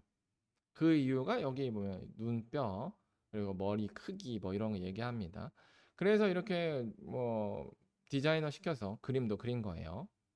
그리고 여기 보면은 이런 걸 이제 찰흙으로 발견되지 않은 뼈들은 구성해서 보여주고 있죠. 그런데 이제 실제로 이런 사람들이 존재하는 거예요. 이렇게 여기 앞에 눈뼈가 굉장히 튀어나왔고 머리는 작은. 어. 그러면서 이 이유가 소두증인데 이게 지카 바이러스에 의해서 나온다라는 거죠. 그러니까 어떻게 보면 호모 에렉투스는 지카 바이러스에 걸렸던 사람일 수 있다라는 걸 알 수 있는 거죠. 그래서 뭐 이렇게 다 비슷하죠. 실제로 지금도 존재하고 있는 거예요. 소두증을 걸린 사람들 인터넷 치면은 나오는 그림들입니다. 이게 바로 이제 또 다른 존재인 호모 루돌펜시스라는 종이고요. 에렉투스보다 더 오래된 과거의 종이라고 얘기해요. 이 에렉투스보다 더 오래됐다는 게 여기 있죠. 이것의 얼굴을 자세히 보면은 이렇게 생겼습니다. 예, 이렇게 생겼어요. 진짜 거의 뭐 침팬지에 가깝게 생겼죠. 그런데 참 신기하게도 우리가 아는 유명 배우와 굉장히 비슷한 얼굴을 하고 있다라는 거예요. 그래서 아마 이 배우가 화석으로 발견됐으면 이렇게 얘기하지 않았을까 뭐 추론할 수 있는 거죠. 이게 얘기해 주는 게 뭐냐면 이렇게 외적인 유사성을만 가지고 뭔가 과거의 모습을 전혀 추론할 수 없다라는 거예요. 이렇게 피부만 입혀놓으면 정말로 우리 주변에 있는 사람과 같거든요. 그렇다면 성경이 말하는 창조는 이런 화석의 불연속성을 잘 설명하고 있는가? 맞다는 거예요. 땅의 짐승을 그 종류대로 가축을 그 종류대로 땅에 기는 모든 것들을 종류대로 창조하셨다라는 겁니다. 그래서 모두가 동시대에 존재했다. 그래서 분화되었다가 바로 창조론에 더 부합하는 현실이다라는 거예요. 성경의 창조 진술은 이미 주어진 자연 현상을 매우 잘 설명해 줍니다. 맞죠?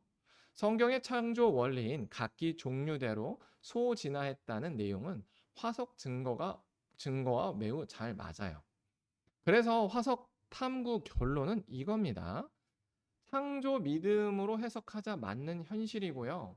대진화의 믿음으로 해석하자 전혀 맞지 않은 현실이에요. 둘 다 믿음에서 시작했지만 현실 적합도는 전혀 다르다라는 거죠. 그래도 혹시 이 생명 기원에 관련된 어떤 다른 실험들이 있지 않은가? 우리가 뭐 이런 생각을 할 수 있는 거죠. 아마 과학을 과거에 조금 잘 공부해 보신 분이라면 아시는 실험이 있을 거예요. 바로 밀러의 실험이죠. 밀러의 실험은 이거예요. 그 과학자 밀러가요. 원시대기라는 거를 상상을 해요. 원시대기. 그 원시대기 역시나 과학적으로 증명이 안 됐죠. 왜요? 밀러가 그 원시 시대에 살지 않았겠죠. 하지만 그는 이걸 가정합니다. 그리고 이렇게 수증기와 전기 자극을 통해서 아미노산을 발견했다. 그래서 아미노산이 연결되면 단백질이 되고 단백질이 연결되면 단세포가 되고 단세포가 커지면 인간 된다. 뭐 이런 주장을 하게 되었습니다. 그런데요, 나중에 밝혀진 건데요. 이 밀러는요, 이 초기 환경을 잘못 가정한 거예요. 산소가 없는 초기 환경은 과학적 근거가 없고요. 오히려 가장 오래되었다고 하는 암석에서도요, 산소가 포함되어 있다는 논문이 존재해요. 그래서 밀러가 가정한 그 산소가 없다는 그 가정 자체가 이미 틀려버린 거예요. 그래서 이런 내용이죠. 음, 사실 밀러 실험에는 생명에 반드시 필요한 산소가 존재하지 않습니다. 왜냐하면 산소가 있으면 아미노산이 산화되기 때문에 그래요. 그래서 의도적으로 밀러가 뺐대요. 그래서 실제로 이제 아미노산은 L형과 D형이 존재하는데 생명체에서는 오직 L형만 이렇게 존재한대요. 그런데 그 밀러의 실험에서는 L형과 D형이 모두 나온다는 거예요. 그리고 그 밀러의 가정이 아니라 산소가 있는 대기를 하게 되면 그 발견되는 건 아미노산이 아니라 포름알데히드가 발견된다라고 얘기합니다. 포름알데히드는 독극물이죠. 그래서 밀러의 실험으로 결국에 나올 수 있는 것은 아미노산이 아니라 포름알데히드다라는 걸 알 수 있는 거예요. 그래서 이렇게 타임지에 밀러의 실험에서는 생명체가 만들어질 수 없다라는 게 밝혀집니다. 그리고 또 이제 여러분 과학책에서 한 번쯤 봤을 만한 이 해켈의 배아 그림이에요. 이것은 저명한 조작의 증거입니다. 이거는 그냥 뭐 창조론자들이 얘기하는 내용이 아니라요. 이 어떤 진화론을 주장하는 지지하는 어떤 사람이 이 사람 사진작가인데 이 사람이 이런 것도 얘기하는 거예요. 밀러가 이제 현미경으로 그 당시에 촬영이 가능했는데 그냥 일부러 비슷하게 꾸몄다 뭐 이런 내용이에요. 그래서 밀러의 조작은 20세기에 들어와 아놀드 브라스와 빌헬m 룩스 등 과학자들에 의해서 폭로가 되었는데요. 그 해켈이죠. 해켈에 대한 조작은 해켈은 동료 과학자들의 협조로 나에 대한 비난은 진화론 자체를 위태롭게 한다라고 하면서 논쟁을 덮어버렸다고 합니다. 그러면서 이제 이것을 결국에 알린 사람은 창조론자다라고 얘기를 해요. 그러면서 이제 해켈이 틀렸다라는 것을 밝혀졌다라고 하는데 이제 이 사람이 이렇게 얘기를 합니다. 어, 하지만 해켈이 잘못된 방향으로 증명하려 했던 생물 발생의 법칙은 분자 생물학과 유전학 덕분에 대부분 맞는 이야기로 증명됐다. 혹수 유전자가 에 의해서 배아 초기 단계에서부터 머리부터 꼬리까지 비슷하게 된다는 것을 발견했다. 그러면서 이분이 이렇게 얘기해요. 사실 창조과학처럼 도저히 동의하지 못할 유사과학이 요즘 극성이다. 라고 얘기합니다. 혹수 유전자, 여기 써있죠. 척추동물의 발생 과정에서 몸의 형태를 만드는데 관여하는 유전자. 그래서 저도 이거를 그 챗GPT한테 물어봤습니다. 혹수 유전자란 아까 말한 것처럼 배아 과정에서 이 유사하게 발견되는 유전자예요. 그래서 진화론의 주장은 이것입니다.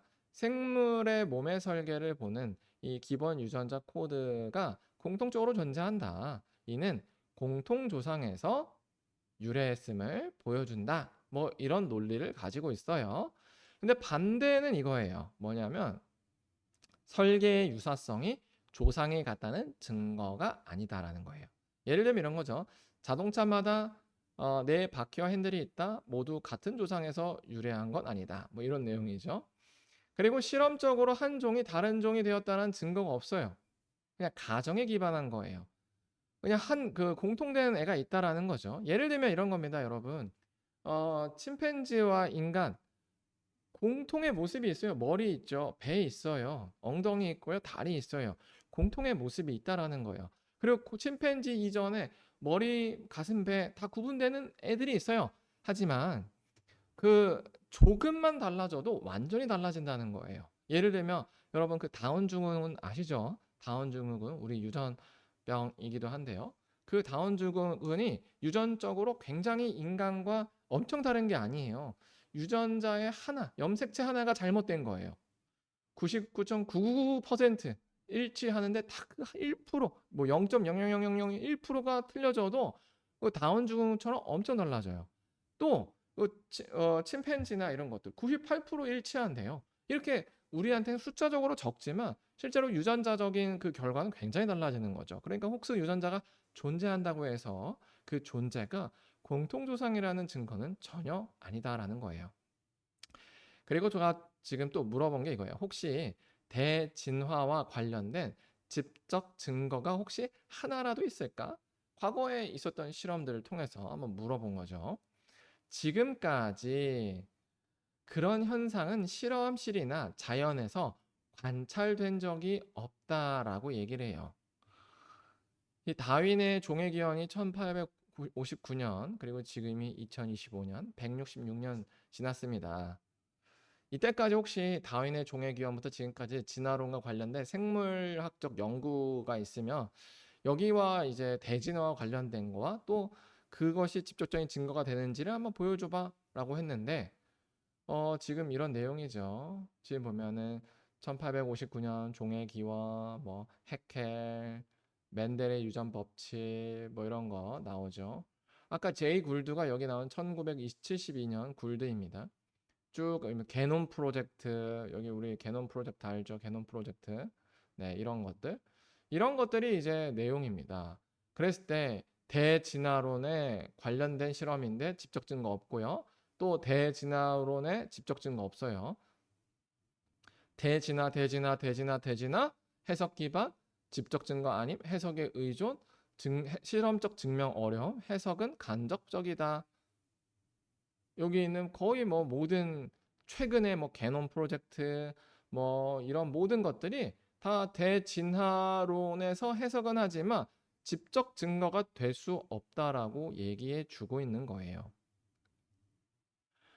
그래서 한마디로 이 가정적 해석은요. 지금 대진화론자들이 하는 가정적 해석은 과학이 아니라 믿음입니다. 믿음. 하지만 이 대진화의 믿음은요. 고고학, 지질학, 우주과학 등에 다 영향을 미쳐요. 여러분 이 구석기, 신석기, 청동기 들어보셨죠? 네. 이것은 바로 이 러벅이라는 사람이 만든 거예요. 이 러벅이라는 사람. 이 사람이 만든 거예요. 이 사람은요.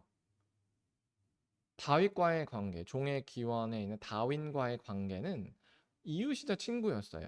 진화론 지지자였고요. 다윈 사상을 공개적으로 지지했어요. 그리고 다윈과 교류 속에 선사시대 인류에 대한 연구에 몰두했대요. 그러면서 러벅은 다윈의 가까운 지적 동료이자 실제적인 후원자였대요. 그래서 진화론의 사회적 확산의 중요한 다리를 이 선사시대 구분을 통해서 만든 거죠. 이 사람도 과연 이 선사시대를 과학적으로 조사해서 했을까요? 전혀 그렇지 않죠. 그렇다면 이런 선사시대 구분에서 청동기 다음에 철기인데 이 두 존재가 혹시 동시에 발견되는 지층이 있을까? 라고 제가 챗 GPT한테 물어보니까, 왜냐면 이게 구분돼서 발견돼야 되니까 발견되면 안 되죠. 그랬더니 발견된 게 있어요. 그러면서 챗 GPT가 이렇게 해석해줘요. 두 문화가 시공간적으로 겹쳐 존재했음. 보여줌을 명확한 증거로 여긴다. 그러면서 이 혼합 시기가 존재했다라고 얘기해요. 그러면서 어떻게 해석하냐면, 뭐냐면 이게 기술이 이전되는 과정에서 이렇게 어, 존재할 수 있다라고 얘기하는 거예요. 그래서 조금 더 확실한 증거를 찾기 위해서 제가 한 번 더 물어봤습니다. 지층 연대를 기준으로 철기가 청동기보다 먼저 발견된 곳이 있을까? 라고 출처도 한번 얘기해줘 라고 했어요. 그랬더니 있다라는 거죠. 터키 아나톨리아라는 지역이에요. 청동기 시대에 상대적으로 이른 시기에 철기 사용이 존재했다. 중동 지역 기원년 3000년경에 철이 있었다. 예, 철을 사용되었다. 청동기 이전에 철기 사용이 가능케 함. 아프리카 사하라 이남 지역 청동기를 거치지 않고 철기 시대에 진입한 비동시성 지역이 존재했다. 그러면서 이렇게 얘기해요. 지층 연대 기준으로 철기 유물이 청동기 지층에서 먼저 발견된 사례가 존재한대요. 그래서 철기 시대에는 반드시 청동기 시대 직후라는 선형적 구도가 고고학적 사실에 부합하지 않는다는 것을 의미한다라고 챗 GPT가 결론을 맺어줬죠. 이걸 알 수 있다, 이것을 통해서 알 수 있다시피 이 러벅이 얘기한 선사시대 구분 역시나 그저 어떤 믿음에 기반한 구분이었다라는 걸 알 수 있어요. 그래서 대진화론적 관점에 따르면 고고학에서도 모순이 발견되는 겁니다. 그렇다면 성경에서는 이런 다양한 도구에 대해서 무엇이라고 하는가? 이 바로 창세기 4장 22절에 나와요. BC 4500년 전으로 가정하는데 바로 구리와 쇠로 만든 도구를 가지고 있다. 누가요? 신라는 이렇게 두발가인을 낳았으니 두발가인은 구리와 쇠로 여러 가지 도구를 만들었다라고 동시에 존재했다라는 것을 얘기합니다. 현실에 더 부합한 거죠. 신기하죠? 예, 오히려 성경이 동시대성을 얘기해주고 있습니다. 근데 사실 잘 보면 충분히 이해가 돼요. 지금의 뉴욕 그림이고요. 아프리카의 그림입니다. 도구의 수준이요. 시대를 구분하지 않아요. 오직 선형적인 관점인 대진화의 관점에서만 이런 도구의 변화와 진화의 변함을 얘기할 뿐이에요. 맞죠? 필요에 따라서 도구가 변하는 겁니다. 그래서 참고로 이걸 얘기해 보면 구석기 뭐 이런 것들을 창조과학에서는 어떻게 해석을 하냐면 이렇게 해석합니다. 그 과거에 이제 출애굽 바벨론 이전 시기에 바벨탑 이전 시기예요. 바벨탑 이전 시기에 그 구리와 쇠를 막 썼어요. 근데 바벨탑 이후에 막 대이동을 하게 되는 거예요. 언어가 나뉘면서. 그때는 뭐 철기를 재련하기 어려우니까 이제 구석기적인 그렇게 거친 돌, 신석기적인 좀 더 세밀한 돌을 만들어서 썼다라고 우리가 이제 창조과학자들은 추론을 하죠. 네. 그렇게 지금 발견되는 것들을 해석합니다. 그렇다면 이 45억 년 됐다는 지구 나이는 어떻게 구해졌는가? 이거를 또 우리가 봐야죠. 유물, 그래. 그 화석은 그래도 야, 지구 나이는 이거 과학 아니야? 라고 할 수 있잖아요. 그게 다 연동되어 있기 때문에 이걸 같이 봐야 됩니다. 대진화론의 먼저 결론만 말하면 대진화론의 관점에서 지구 나이는 45억 년이 맞습니다. 한번 볼게요. 탄소 방사선 동위원소 연대 측정법이라는 걸 해요. 기본 원리는요. 이 우라늄과 칼륨 등 시간이 지나면 안정한 딸 원소로 변하는 이제 애가 방사선 붕괴를 해서 그 반감기를 통해 가지고 변하는 모습을 보여주는 거예요. 그걸 가지고 이제 뭐 45억 년이다 얘기하는 거죠. 또 지구 암석이 아닌 운석의 또 나이로도 뭐 이렇게 측정을 해요. 그러면은 뭐 이제 뭐 비슷한 게 추정이 되고 또 지구 내 가장 오래된 암석들을 보면은 뭐 이렇게 44억 년 뭐 이렇게 추정된다고 합니다. 그러면서 뭐 이렇게 운석의 연대, 지르콘 결정, 지구 암석, 달 태양계 전체를 볼 때는 뭐 45억 년으로 거의 맞다. 이건 뭐 과학이다. 뭐 틀림이 없다. 뭐 이렇게 얘기하는 거예요. 이러면 뭐지? 진짜 과학인가? 뭐 이럴 수가 있어요. 그렇다면 이것에 대한 창조론자의 비판은 어떤가? 이런 게 있습니다. 한번 볼게요. 방사성 동위원소 연대 측정의 가장 큰 문제는 초기 조건의 가정 자체가 문제예요. 연대를 계산할 때 처음에 딸 원소가 없다고 가정합니다. 예를 들면 이거예요. 그 밀러의 실험에서 원시 대기에 산소가 있다라고 없다라고 가정을 했죠. 이것처럼 그 원시 대기가 어떤 모습인지는 그 누구도 몰라요. 그렇죠? 그것처럼 원시 지구의 암석의 그 뭐랄까 그 분자 구조가 어떤 모습인지 전혀 모른다는 거예요. 어떤 원소를 가지고 있는지 전혀 모르는 거죠.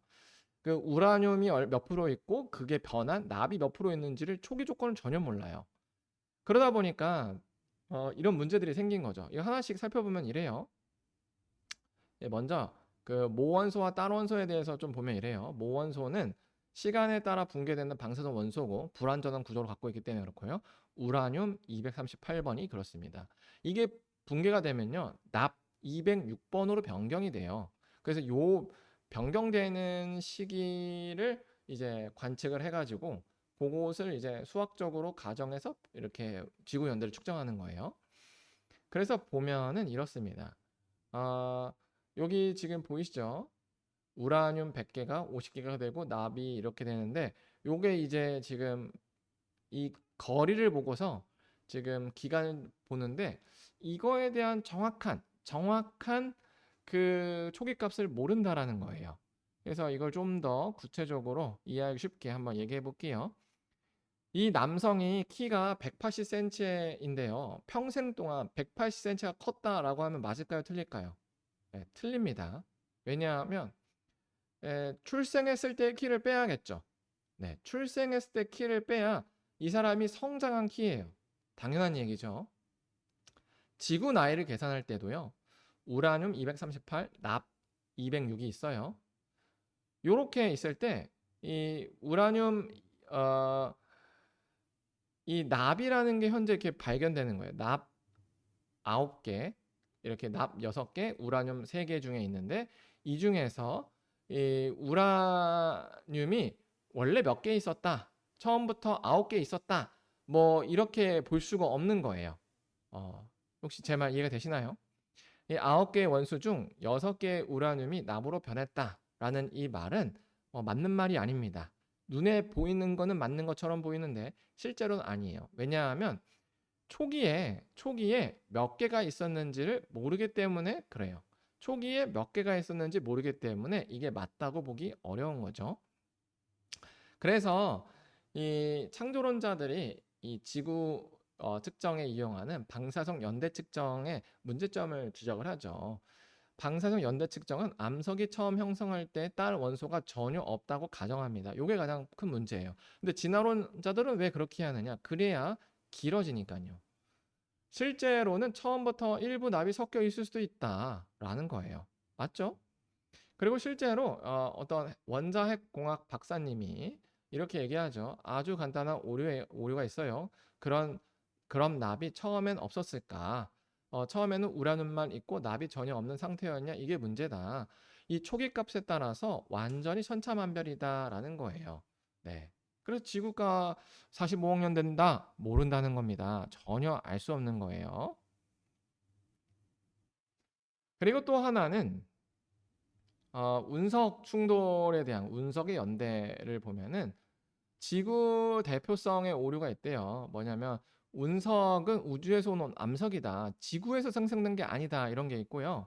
또 연재 특정 자체 가정에 문제가 있대요. 운석 역시 방사성 동위 원소로 연대를 측정한대요. 신기하죠? 그러면은 여기도 똑같은 문제를 가지고 있는 거예요. 그 운석의 초기값이 뭘까요? 모르죠. 네, 모릅니다. 운석의 종류와 다양성을 무시합니다. 다양한 기원을 가진 운석, 그냥 45억 년에 수렴되는 조건만 그냥 출연해서 그렇게 한다라고 해요. 또 지구에서 가장 오래된 뭐 이런 내용, 뭐 지르콘 결정은 작지만 달 원소가 새어나가며 연대가 실제보다 오래된 것으로 계산될 수 있다. 뭐 이런 내용들이 또 반론이 존재한다라는 거예요. 또 태양계 전체 뭐 연대 모델, 순환 논리의 비판이래요. 태양계 형성 연대를 그냥 45.6억 년으로 그냥 이제 전제를 하는 거죠. 그래서 뭐 지구도 이렇다 뭐 이런 내용을 하는 거예요. 이거 역시나 사실은 증명이 안 되는 거죠. 결론은 창조론자들이 이렇게 얘기합니다. 동일 과정설에 기초한 방사성 연대 측정은 검증 불가능한 자료에 기반하고 있다라는 거예요. 동일 과정설. 여기서 동일 과정설이라는 건 뭐냐면 이 방사선 동위 원소가 실험이 가능한 영역이 있어요. 예를 들면 그 초기의 반감기가 이 정도 되니까 끝에 가서도 그럴 거야라고 생각하는 거죠. 그래서 왜 이렇게 이제 초기가 끝에도 그렇게 될 것인가 이렇게 보냐면 이렇게 전제를 해야 그냥 진화론에 유리하기 때문에 그렇습니다. 그래서 이 동일과정설이라는 게 그냥 과학적으로 어떻게 증명된 게 아니라 증명된 영역을 확대 적용해서 과거에도 그렇게 똑같이 이 방사선 원소가 붕괴될 거야라고 가정을 해요. 여러분 제 말 이해되시죠? 무슨 말이냐면 쉽게 얘기해서 우리가 실험으로 관찰되는 게 이렇게 봅시다. 붕괴 속도가 있고 붕괴 속도가 여기가 V라고 치면 여기가 시간이라고 합시다. 시간에 따라서 이렇게 직선으로 붕괴되는 게 동일과정설이에요. 동일과정설. 근데 실제로 관측이 되는 건 요렇게 요 앞단의 일부만 관측이 되는 거예요. 그러니까 요걸 통해서 요 뒤에도 똑같이 적용될 거야라는 게 동일과정설의 그런 그 가정이죠. 그러나 시간이 지날수록 이럴 수도 있는 거예요. 이렇게 실제로 우리가 삶에서 발견되는 거의 모든 통계적 그래프는 이렇게 존재합니다. 이렇게 관측 가능한 범위와 관측 가능하지 않은 범위 사이가 이제 실제로 측정을 해보면 이렇게 수렴된다는 걸 알 수 있어요. 어느 정도. 예를 들면 우리가 이걸 이해할 수 있는 게 이제 고무줄이라고 보면 돼요. 고무줄을요. 처음 당기기에는 쉽죠. 근데 점점 당기면 어떻게 돼요? 아마도 더 큰 힘이 든다는 걸 여러분 다 아실 거예요. 맞죠? 이것처럼 처음 몇 번의 과정에서 어떤 측정된 결과가 끝까지가 유지된다는 것이 반드시 그런 건 아니라는 거예요. 그리고 실제로 이 과학자들이 빅뱅에서는요, 정반대를 얘기해요. 빅뱅 이론이 이거예요. 우주가 138억 년 됐다는 거예요. 근데 이 빅뱅 이론에서는요, 동일 과정설을 거부해요. 왜냐면 급팽창이라는 걸 만들어요. 이게 무슨 말이냐면 요거 자체가 그래프예요. 흰색 보이시죠? 여기 이 흰색 줄. 요게 그래프인데요. 과학자들이 그 허블 만환경을 가지고 이 행성 간의 거리가 멀어지고 있다는 것을 발견한 거예요. 행성 간의 거리가 멀어지고 있다는 걸 허블 만환경을 통해서 발견합니다. 그래서 이 만환경을 통해서 계산을 해요. 가정을 더해서. 그랬더니 이게 한 점에 수렴할 때가 138억 년이라는 게 나와요. 그래서 이제 그래서 과학자들이 이 138억 년을 가지고 역산을 합니다. 어떻게 역산을 하냐면 이제 138억 년이 한 점이었고 그 전에가 그 다음에 이게 동일 가정설에 의해서 이게 커진다라고 가정을 해봤어요. 그랬는데 문제가 있었어요. 뭐냐면 동일 과정설에 따르면요. 지금 우주의 크기가 안 나와요. 138억 년이 지나도. 그래서 과학자들이 뭘 했냐면 야 급팽창했을 거야. 초기에는 급팽창했을 거야 라고 얘기해요. 그래서 그래프가 이상하죠. 급팽창을 해요. 그리고 나서 지금처럼 동일 가정설로 쭉 진행했다라고 얘기를 합니다. 한마디로 그냥 원하는 대로 이렇게 붙인다는 겁니다. 왜요? 빅뱅 해야 되니까요. 138억 년이어야 하니까 그렇게 한 겁니다. 그래서 동일 가정설과 빅뱅 이론은 인플레이션 이론은 모순되지 않아라고 제가 한번 챗GPT한테 물어봤는데 이렇게 얘기합니다. 예, 모순되죠. 자연 법칙은 과거에나 지금처럼 일정했다라고 이제 핵심 주장이 그거예요. 하지만 초기 우주에서는 극단적인 예외가 존재했다라고 얘기해요. 참 흥미롭죠. 점진적 변화에서 우주는요 급격한 변화라고 얘기를 해요. 논리적 불일치가 그래 존재합니다. 한쪽은요 지질학은 변하지 않는 조건을 얘기하면서요 우주론에서는요 극단적인 변화를 가정해요. 그래서 과거가 지금과 같았다와 완전히 달랐다가 동시에 존재하는 거예요. 참 흥미롭죠.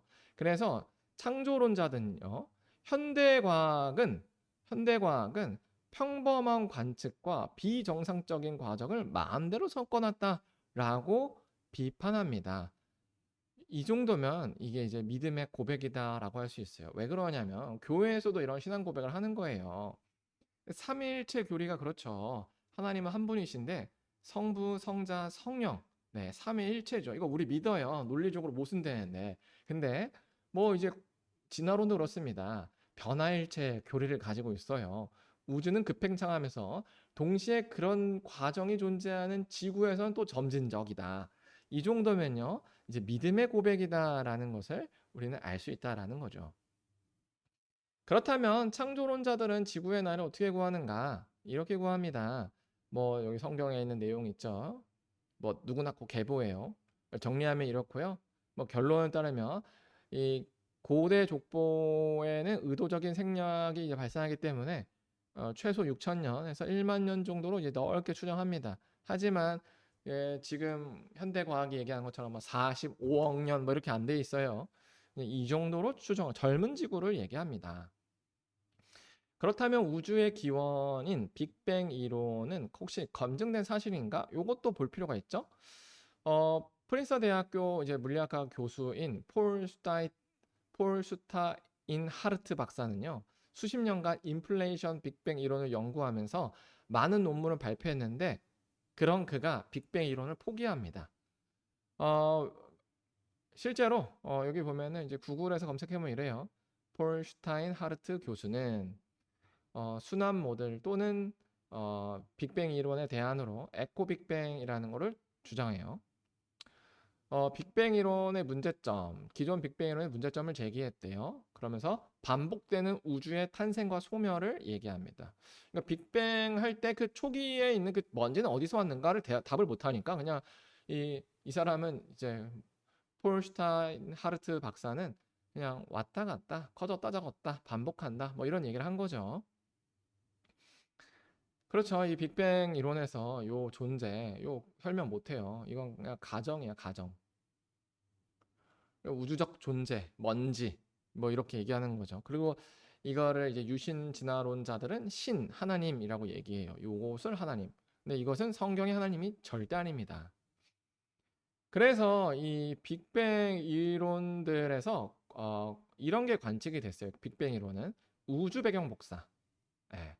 허블 팽창, 허블 법칙, 또 수소 헬륨 비율, 우주 대규모 구조 형성, 뭐 이런 것들이 실제로 검증이 된 거예요. 하지만 실험적으로 검증되지 않은 부분도 많습니다. 그래서 빅뱅 이론은요, 이론 적합성은 우주 배경 복사, 허블 법칙 등 다수의 관측 자료와 수학적 모델이 정합화돼요. 정합. 완전 맞다는 거예요. 이론상. 하지만 실험 검증이 되니까 실험으로는 검증이 안 된다는 거예요. 그래서 가장 널리 받아들여지는 우주의 기원론이긴 하지만 완전 사실로 확정된 건 아니에요. 왜냐하면 다음과 같은 것 때문에 그래요. 제가 이제 빅뱅 이론에 사용된 가정들이 그러면 얼마나 많을까를 궁금해서 챗GPT한테 물어봤는데 이렇게 돼 있어요. 한번 같이 볼게요. 10가지의 가정 중에서요. 지금 이 빨간색이 보이시죠? 엄청 많죠. 집적 증거가 전혀 없습니다. 다 가정입니다. 10가지 중에서 한 4가지, 3가지 정도만 발견이 된 증거예요. 우주는 등방성 균일성을 가진다.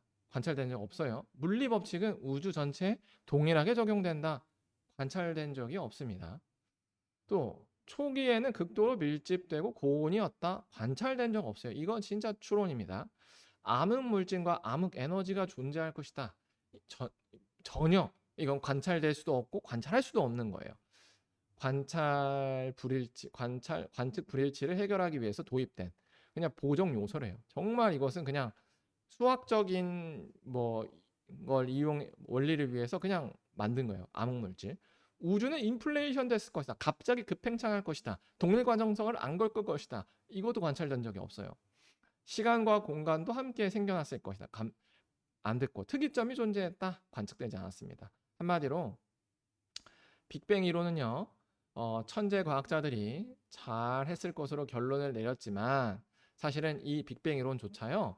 대진화론의 관점에서 잘 짜여진 믿음의 시나리오다라는 거예요. 그렇다면 성경은 우주에 대해서 뭐라고 하는가? 예, 요게 아주 간단해요. 태초에 하나님이 천지를 창조하셨다. 한마디면 끝입니다. 그냥 하나님께서 창조하셨대요. 그래서 이제 성경은 이렇게 해서 그 6일 창조 과정에서 만들어졌다라는 거를 얘기해 줍니다. 그래서 이제 지금까지 나왔던 성경과 진화론, 빅뱅 이론을 정리하면 이래요. 뭐냐면 성경은 우주가 하나님의 의지와 지혜로 창조된 것이라고 합니다. 그래서 그 중심에는 하나님과의 관계를 맺을 인간이 놓여 있다는 걸 분명히 얘기해요. 하지만 이와 달리 진화론, 빅뱅 이론은 기원에 대한 메커니즘을 설명하려고는 하나 존재의 이유나 목적에 대해서는 침묵합니다라는 거예요. 설명은 하긴 하죠. 나름 가정을 가지고. 하지만 정말로 그러냐라는 것은 알 수 없다는 거예요. 그래서 우주의 기원을 볼게요. 창조는 하나님이에요. 하지만 빅뱅은요. 원인 미상의 에너지 밀도가 있다. 뭐 전혀 알 수 없다는 거죠. 그냥 가정이죠. 시간, 태초에 시간이 창조되었다. 하지만 우주에서는요. 빅뱅 이론에서는 시간은 공간과 함께 창조된 것이다. 뭐 하나님이 만든 게 아니란 얘기죠. 물질의 기원은 하나님께서 무에서 유를 창조하셨다. 하지만 빅뱅은 에너지가 물질이 되는 형태 변화가 있었다라는 거예요. 인간은 하나님의 형상이 닮았지만 진화론에서는 동물에서 우연한 진화로 창조됐다. 그리고 목적성은 하나님의 뜻, 자연 선택과 돌연변이다 라는 게 두 차이입니다. 정리하면 이거예요. 전능자, 먼지, 태초, 무에서 유, 유에서 유, 창조, 진화, 목적, 우연 뭐 이런 거예요. 그래서 결론은 이겁니다.